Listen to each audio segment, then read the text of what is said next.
để làng ta được ăn nhau hạnh phúc suốt đời.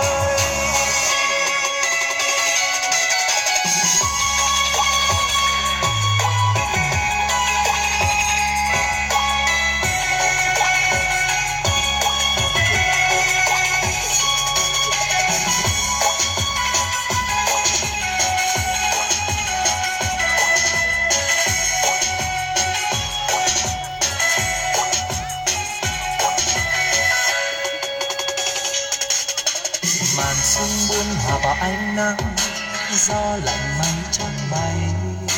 Nhìn quanh tôi một chùm núi cao, hoa vào mây trời bát ngát.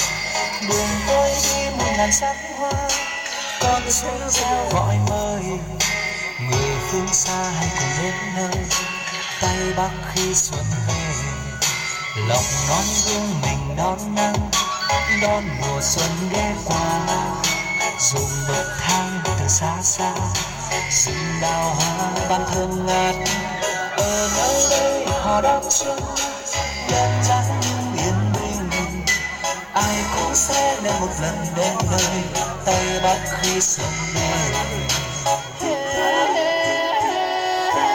Xuân về trên rừng núi, nâng chén chúc mừng, cầu một năm bình an, ấm no cho bản làng. Xuân về trên rừng núi, mong suốt năm được mùa, để làng ta được ăn no hạnh phúc suốt đời.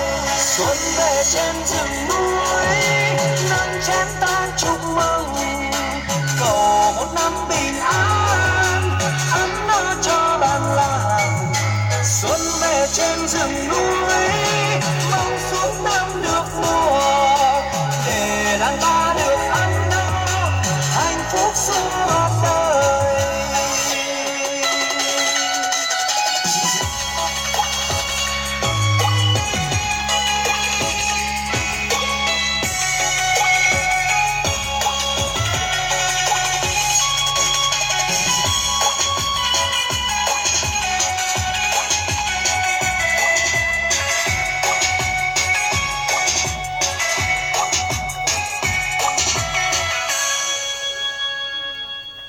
Vâng, một lần nữa xin một tràng vỗ tay thật lớn để cổ vũ cho đội văn nghệ ạ. Vâng, xin chân thành cảm ơn ạ. Vâng, tiếp theo chương trình xin kính mời quý vị đại biểu cùng toàn thể bà con chúng ta hãy hướng lên sân khấu để thưởng thức